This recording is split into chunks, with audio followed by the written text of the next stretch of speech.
Good afternoon everybody and a very warm welcome to Mildenhall and Districts, and my name's Susanna and I live with trains, and today is a layout update for you because a few things have changed, so I'm not going to be too long with it. I've got a couple of scenic trains running around, which one of them you've just seen. I'm running my Southwest Trains 159. That seemed to be one that Harry kind of enjoyed when he came here. Excuse me. Danny's son, he kind of enjoyed playing with that 159, so I've just stuck that on the railway running around for him. And there's also another DMU running around which will be with us shortly. So the reason why you find me at the back end of the bedroom is where all the work has taken place, again, as I'm still kind of adding bits and pieces here and there, just to get things done really and improve things ever so slightly.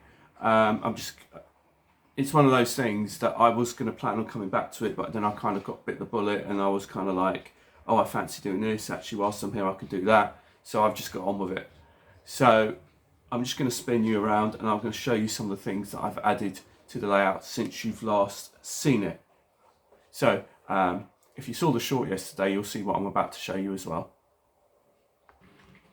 So we're just in time to see the second scenic train just trundling by, and I'm just running the first Great Western Class 150 DMU just pottering around, and shortly we'll have the 159 coming back. So these are the only two just sort of running around the layout at the moment. So firstly, to update you with the big change on this bit is I actually bit the bullet and bought one of these dapole signals. It is one of the working semaphore ones. And the one that I bought, I know you've seen the back side of it, but I'll show you the other side of it soon. This is one I bought for those of you interested. And I really like it. It cost me £61, and I think for a single head, I think it's 32 or 31 pounds, depending on where you go, and they do actually work. So if I just show you, and it's got a lovely bounce to it, it's lovely. I've always loved semaphore signals, and I've always wanted to capture the ruralness of it, and so I've always wanted to add these dapole semaphore signals.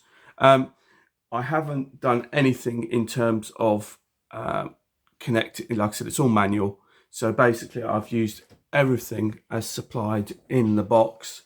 The only thing that the semaphore signal doesn't supply you with is the power supply, but other than that it's fully ready to go. So all you just got to do is put power to it and install it, and it's done, because it even comes with the switches, which I have actually added onto the fascia here.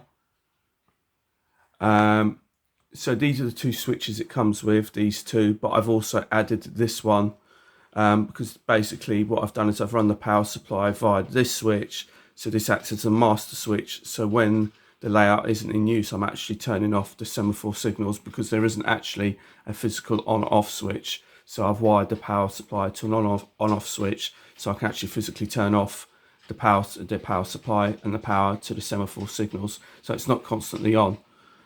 These are basically two on switches, and they basically either go to red or go to green. So, but it does say on the instructions a number of ways in which you can actually wire it in, but I've just used an old transformer and basically used that to power it, and it was a 12-volt transformer.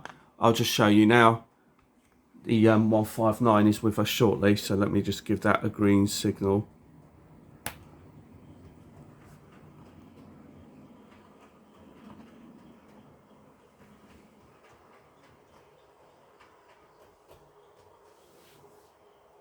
And it's just coming through round now, and you can just see it popping round.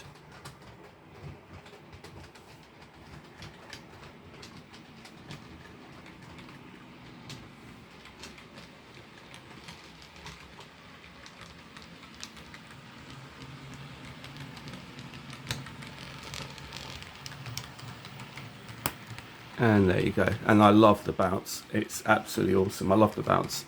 It looks ace. From this side, it looks equally as good. And it looks equally as good. Now, it wasn't very difficult to install, although as you can see I am having issues with this one here where it is flickering a bit. I'm not sure why it's doing that. I might have to return it, but I don't know why it's did that. But you can, as you can see, it's just come back again. I think it's to do with the on-off switch. So maybe that's not making great contact. So maybe that's what it is. So, but that one does work as well. It just seems to be maybe that's what it is. But as you can see it does work as well. I love the bounce. So I'll have to investigate this to see whether it's the switch or whether it's the. But yeah, I have had some issues with it. But I would definitely buy another one. I want to get another one for the other end of the platform at St Anne's Station. But as you can see, it just works absolutely a treat. The 150 is just coming around now, so I'll just give that a green. Like I said, it's all manually operated. And so yeah, I'll move on to the next bit of the layout update, but I'll just give you a little look-see of the train coming through from this angle. So you can just see it's absolutely easy to install, dead easy. 16mm spade bit that I used to drill in, and then you just drop it in, use the nut to secure it. You don't need any tools for this at all. In order to secure the nut, you just use your finger just to tighten it up. And then after, you just click in the box with all the plug-in switches that you just plug in, and that's it pretty much. And then you just add your own power supply.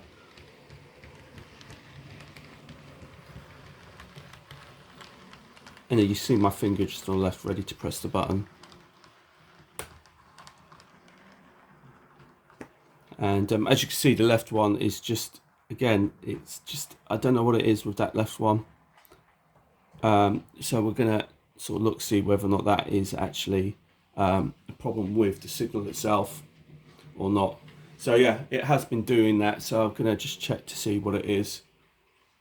Anyway, right, let me just switch that over for the next train, and then we'll move on to the layout update, the rest of the layout update. Right, what some of the other things I've done as we climb up. Oh, actually, before we go up, Andy from March West Junction, I believe, was asking me about this fencing that I did.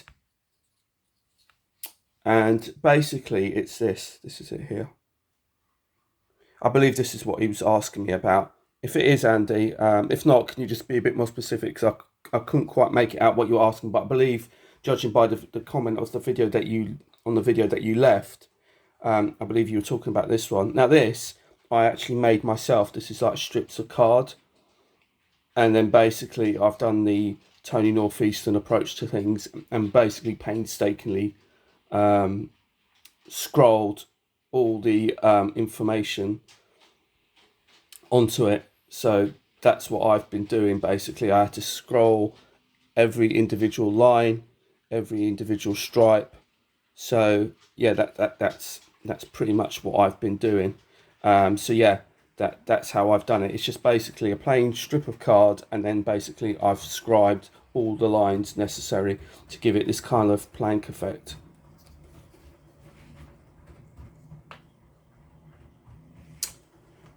So right, some of the other bits and pieces. I've been adding the some more of the grease-proof paper tufts that I've made. So I've been adding some over there and over there. So as you can see, it just gives it a little bit of a variation, and I really like that. The 150 is just coming through now, actually, so you'll be seeing that shortly. Oh, it's the 159. There you go. I didn't.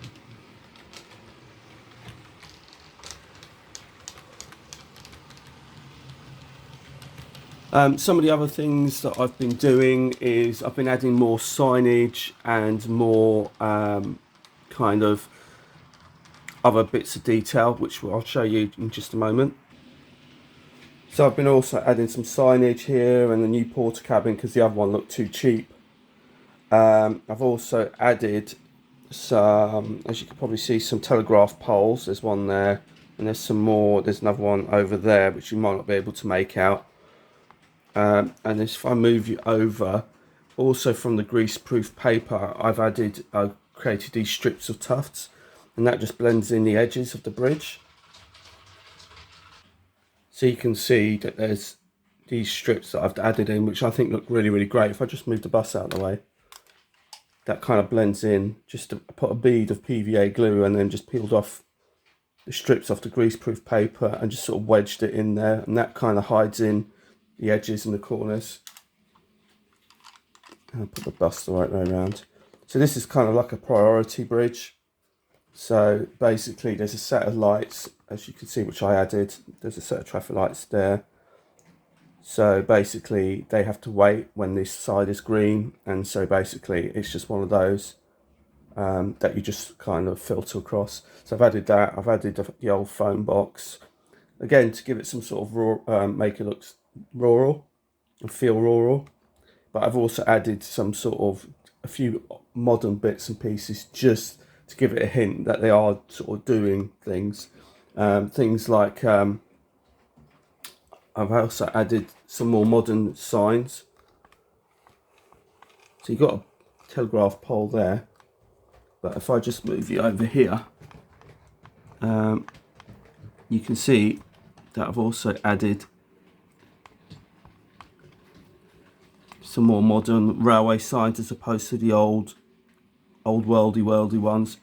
So I've got these new ones here. That's something else I'm trying to do, is just have these speed restriction signs. There's one there, there's some there. I've also added a relay box. I've also added an AWS which ramp, there it goes, where the 150 is about to sort of go over.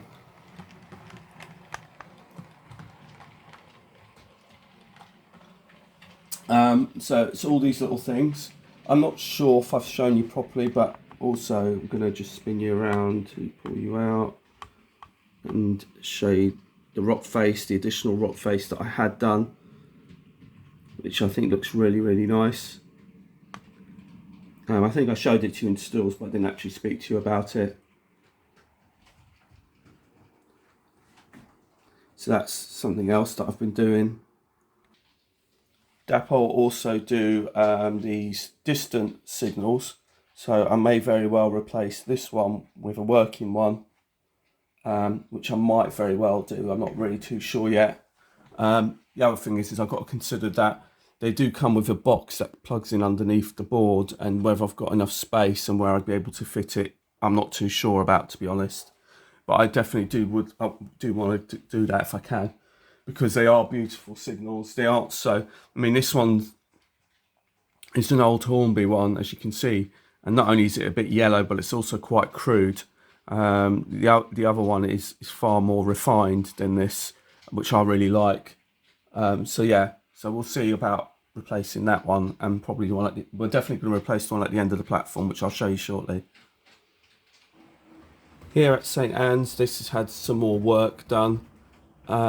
It's had the big sign put on the front, which it used to carry the smaller one like this size, but I think I wanted to make it a little bit more obvious.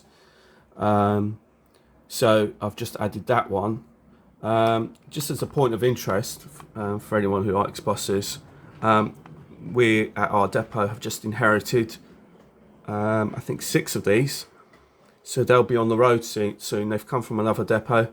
So they're in the process of being repainted in a new colour scheme, and then they'll be out with us on the road probably at the end of this month, if not the beginning of next month. So that's going to be something to look forward to, have a little drive on those. And lastly, on the layout update, oh no, not quite lastly, we've still got something else. Right, we've got the 159 coming through now, which is going to be really nice, just to see that coming through.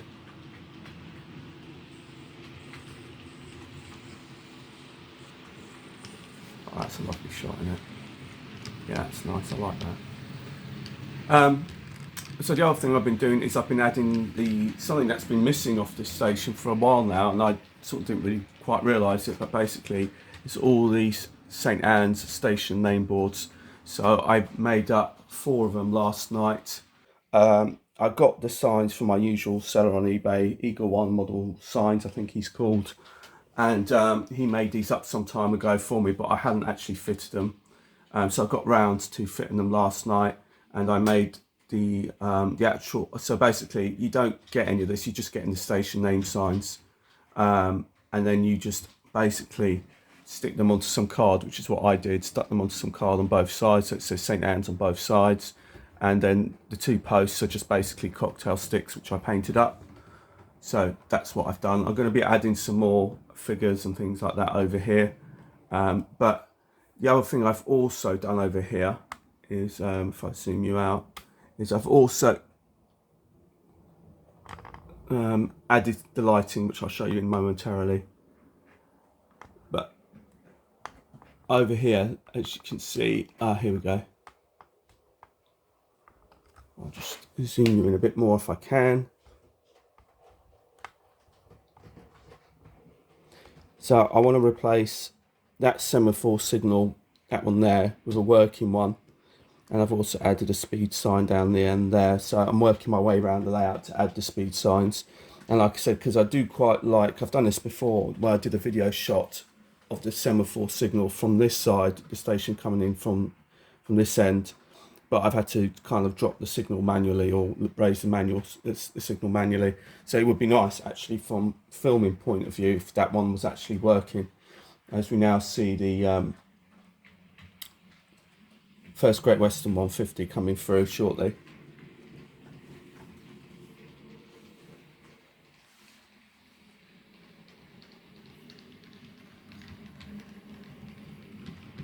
And there we go, which is quite nice. I like that. I just wanted to keep a sort of town and country feel. So one of the other things I've been doing is I've been doing the lighting on the this end of the layout. So now it's all working now, which is absolutely fantastic. It's working all the way around. I mean, you can only really see it proper when it comes to life at night, but I'll show you a bit closer around the other. As the 159 comes past.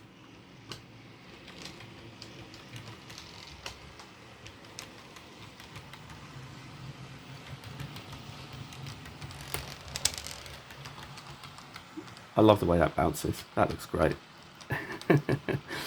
So yeah, and that's how you can see that.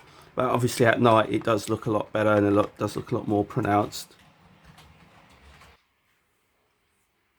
So I'm going to pan you around to Arc Low Quarry, and I'm just going to pull you out a bit so you can just see how that looks at night. Which I think looks very nice. So this is the night effect for the quarry. And if we just move in a bit, you can sort of see how it looks. Let's try and raise you up a bit.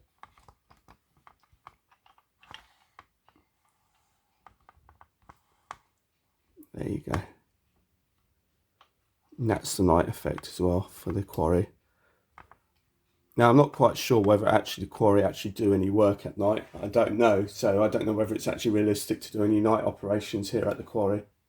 But I just wanted it lit up anyway. So I think it looks really nicely lit up, and I think it's got a nice sort of tone to it, nice ambience to it, I guess is the word I'm looking for. So I think that looks great.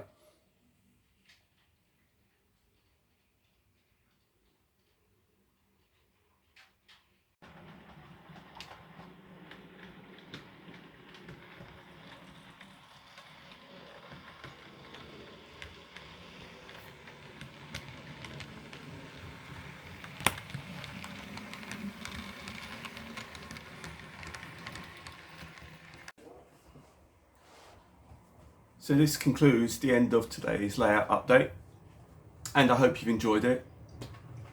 I really love my dapple semaphore signal, and I definitely will be getting more. It's really coming along round the back here, and it's not too far off done. And then, like I said before, that once this side is done, I will be going back towards the front. but I've also got some lighting to do at Goswell Station.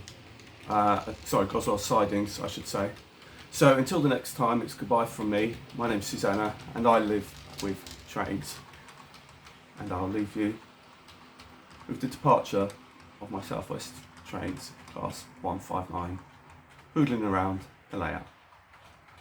Bye for now, and goodbye from Paddington.